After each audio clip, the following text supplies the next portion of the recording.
এবার সরাসরি চলে যাব রায়গঞ্জে, সেখানে জনসভায় প্রধানমন্ত্রী নরেন্দ্র মোদী কি বলছেন সেদিকে নজর রাখবো।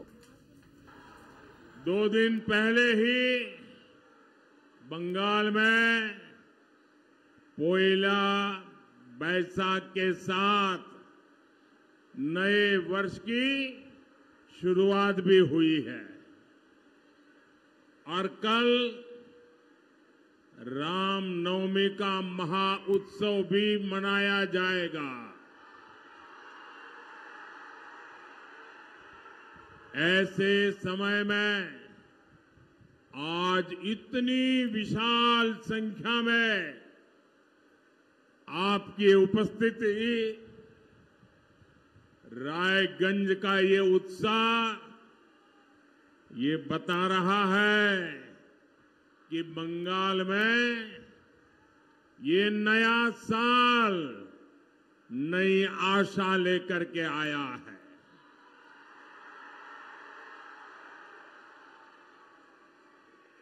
आज हर कोई यही कह रहा है 4 जून 400 पार। हर कोई यही कह रहा है 4 जून 400 पार। 4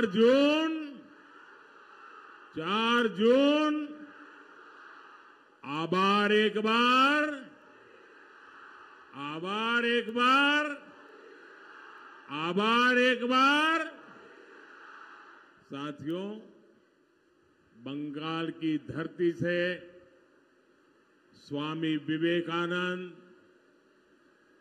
बंकिम चंद्र चट्टोपाध्याय और गुरुदेव रविंद्रनाथ टैगोर जैसे विचारकों ने पूरे देश को दिशा दी है। बंगाल के ये विचार आज बीजेपी के विजन का हिस्सा है। अपने इसी विजन के साथ बीजेपी ने संकल्प पत्र जारी किया है। बीजेपी का ये संकल्प पत्र मोदी का गारंटी कार्ड है।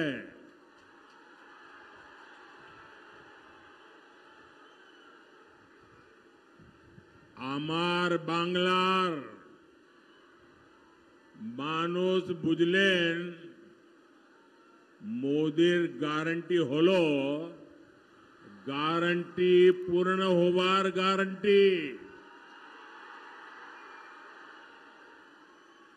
अगले 5 वर्षों के लिए मोदी की गारंटी है पीएम आवास योजना के तहत 3 करोड़ गरीबों को घर मिलेंगे।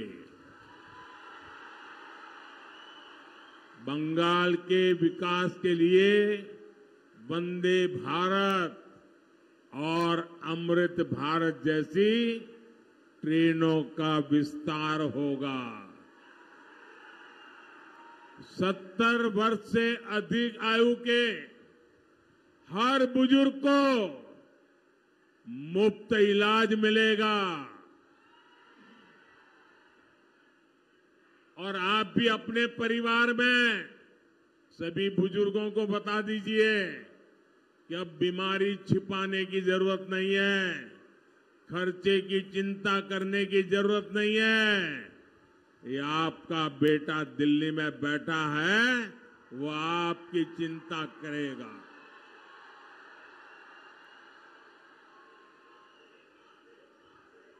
हमारा सपना है पूर्वी भारत में भी बुलेट ट्रेन दौड़नी चाहिए।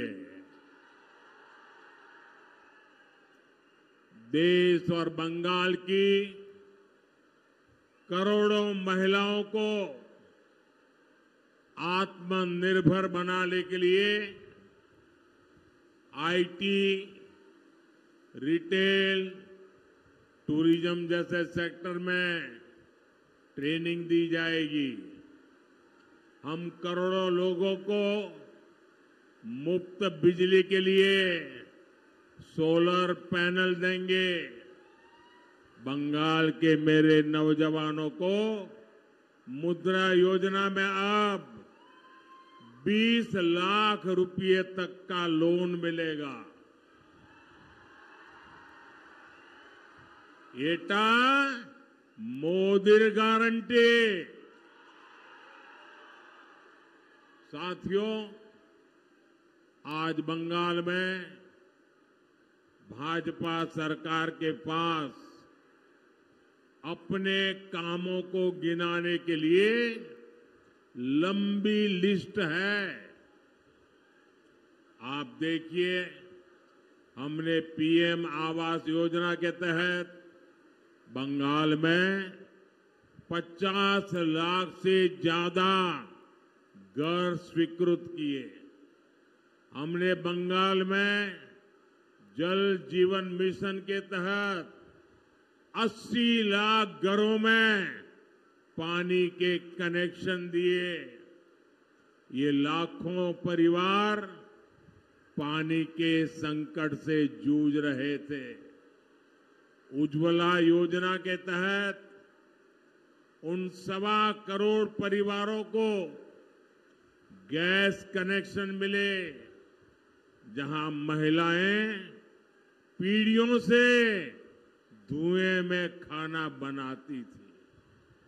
बीजेपी सरकार ने जनधन योजना के तहत पहली बार बंगाल के 5 करोड़ से ज्यादा लोगों के बैंक खाते खुलवाए। बीजेपी सरकार बंगाल के 6 करोड़ गरीबों को मुफ्त राशन दे रही है, ताकि गरीब के घर का चूल्हा बुझना नहीं चाहिए, बच्चे भूखे सोने नहीं चाहिए। यहां पीएम ग्राम सड़क योजना के तहत 20,000 किलोमीटर से ज्यादा सड़कों का निर्माण भी किया गया।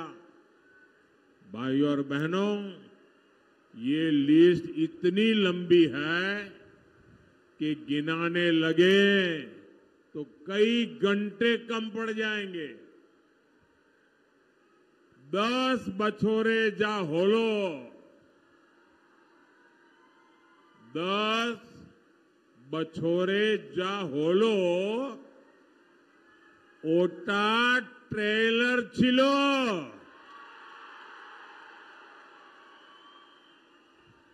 अभी हमें देश को और बंगाल को बहुत आगे ले जाना है, और ये काम सिर्फ बीजेपी सरकार की उपलब्धियां ही नहीं है, ये कांग्रेस, लेफ्ट और टीएमसी के काले कारनामों का चिट्ठा भी है। इतने वर्षों तक बंगाल में सरकार चलाने वालों ने बंगाल को कितना पीछे कर दिया है, लेकिन मैं आपको बताना चाहता हूं, बंगाल का विकास ये मोदी की प्राथमिकता है।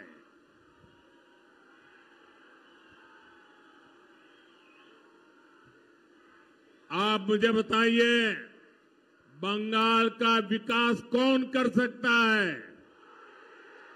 बंगाल का विकास कौन कर सकता है?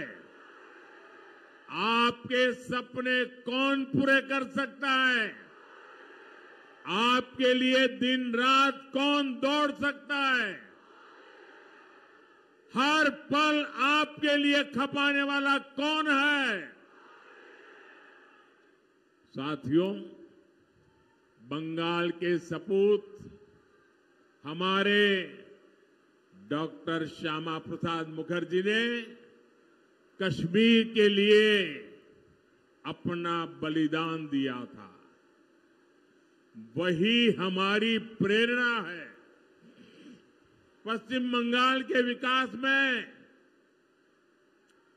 कोई कसर बाकी नहीं छोड़ेंगे। साथियों, कांग्रेस सरकारों में एक समय था जब राज्य सरकारों को अपने यहां विकास की फरियादें लेकर दिल्ली के चक्कर काटने पड़ते थे।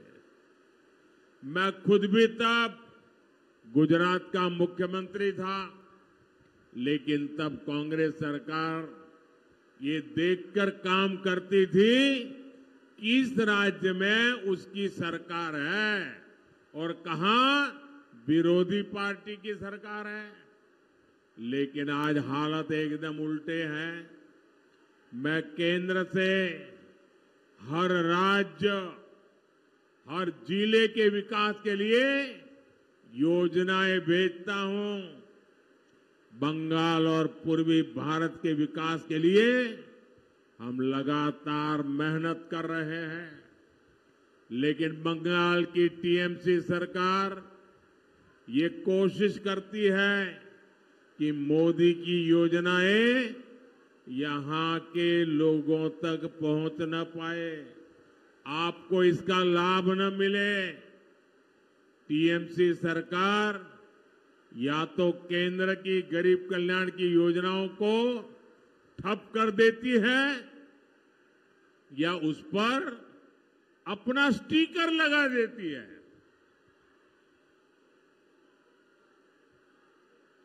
आप देखिए, आज देश भर में करोड़ों गरीबों को आयुष्मान योजना के तहत 5 लाख रुपए तक का मुफ्त इलाज मिल रहा है, लेकिन बंगाल की टीएमसी सरकार यहां उसे लागू नहीं होने देती।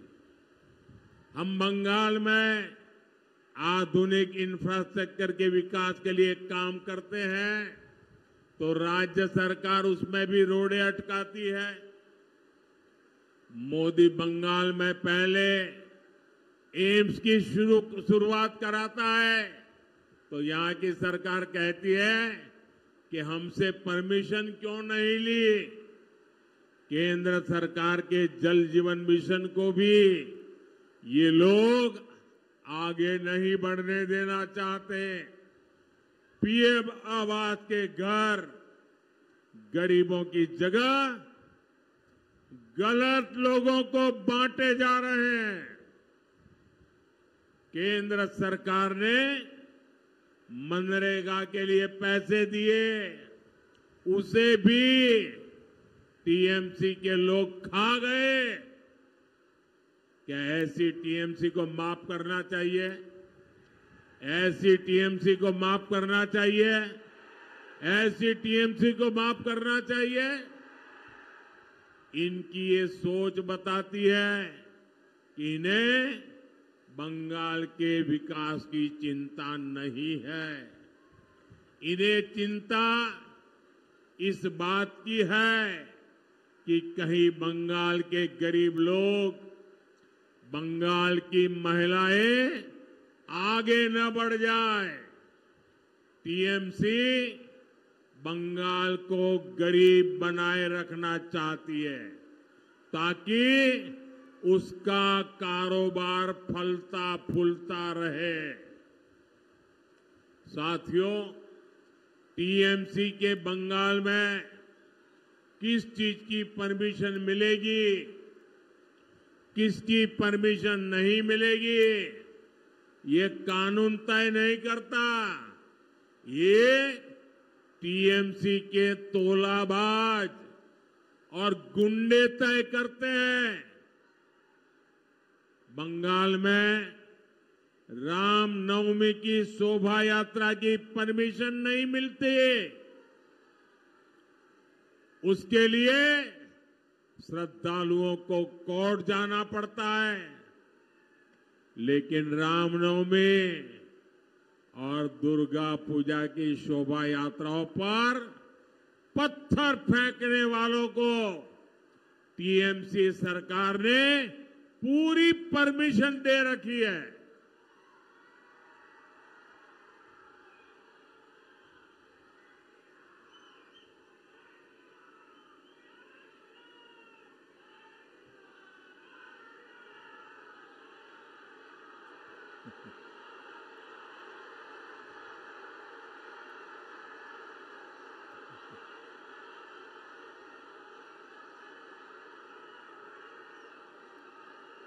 आपका प्यार, आपका ये उत्साह मेरे सर आंखों पर, मैं ये प्यार जीवन भर अपने साथ रखूंगा।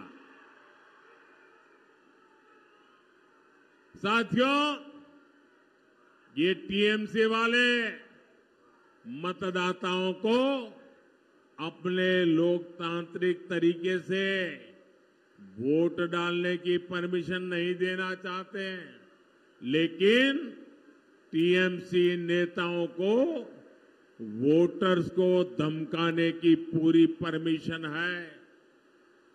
विभाजन का शिकार हमारे जो बंगाली भाई बहन जो विभाजन के खिलाफ थे, उनके लोग नागरिकता नहीं देना चाहते। टीएमसी नागरिकता देने वाले सीएए कानून का विरोध करती है। इसके बारे में झूठी अफवाहें फैलाती है, लेकिन टीएमसी ने बांग्लादेशी, रोहिंग्या ऐसे घुसपैठियों को बंगाल की डेमोग्राफी और कानून व्यवस्था बिगाड़ने की परमिशन दे रखी है। उन्हें ये लोग संरक्षण देते हैं। इन लोगों ने अपना वोट बैंक बढ़ाने के लिए बंगाल के भविष्य को दांव पर लगा दिया है। साथियों, आज ममता दीदी की सरकार में हमारी बहन बेटियां सुरक्षित नहीं है। संदेश खाली की घटनाओं ने पूरे देश और दुनिया को दहला दिया है। हमारी बहन बेटियों के साथ टीएमसी के लोग खुलेआम अत्याचार करते थे। उन्हें अपनी बंधक गुलाम मानकर रखते थे। ऐसी वारदात सभ्य समाज जिनकी कल्पना भी नहीं कर सकता। कभी शिक्षा और सभ्यता के लिए जाने वाले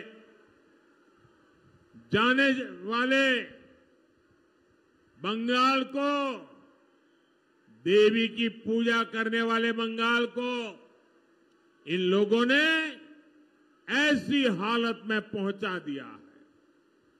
संदेश खाली के गुंडों, माफियाओं को महिलाओं पर अत्याचार की खुली परमिशन किसने दी थी? अत्याचार की परमिशन किसने दी थी? महिलाओं पर जुल्म करने की परमिशन किसने दी थी?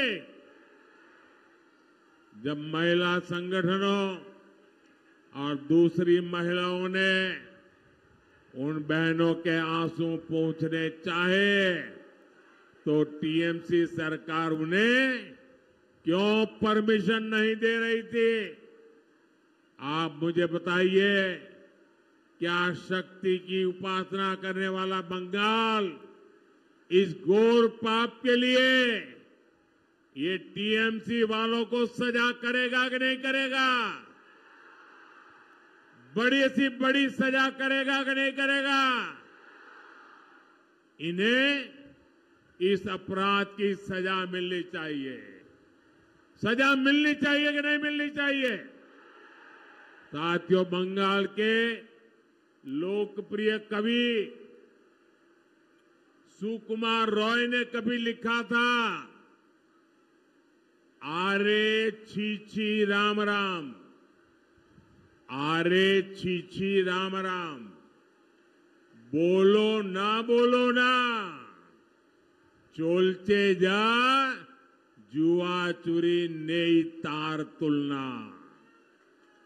पहले कांग्रेस और लेफ्ट ने और टीएमसी ने मिलकर बंगाल का यही हाल कर दिया है।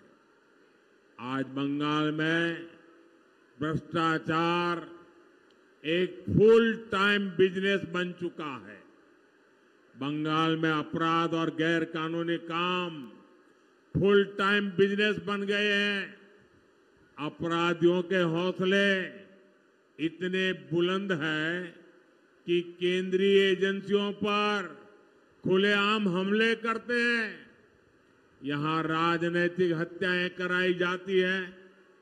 बंगाल का हर व्यक्ति ये बात कह रहा है, टीएमसी माने विश्वासघात, अत्याचार, टीएमसी माने भ्रष्टाचार, परिवारवाद। साथियों, मुझे विश्वास है आने वाली 26 अप्रैल की तारीख बंगाल के लिए एक और नव जागरण का काल उसकी तारीख बनने वाली है। 26 अप्रैल को आपको रायगंज लोकसभा के भाजपा प्रत्याशी श्री कार्तिक पॉल जी को भारी मतों से जिताकर दिल्ली मेरी मदद के लिए भेजना है। और इसके लिए आपको हर पोलिंग बूथ में जाएंगे, हर मतदाता को मिलेंगे, घर घर जाएंगे, पोलिंग बूथ जिताएंगे। कितनी ही गर्मी क्यों न हो, ज्यादा से ज्यादा वोट करवाएंगे, पोलिंग बूथ जीत के आएंगे। अच्छा, मेरा एक और काम करेंगे जरा सब बताइए, करेंगे? मेरा एक काम करना, हर घर जाना और हर घर जाकर के कहना कि मोदी जी आए थे, मोदी जी ने आपको प्रणाम कहा है, मेरा प्रणाम पहुंचा दोगे? मेरा प्रणाम पहुंचा दोगे? घर घर पहुंचा दोगे? मेरे साथ बोलिए, भारत माता की, भारत माता की, भारत माता की, वंदे वंदे वंदे वंदे वंदे वंदे वंदे वंदे वंदे।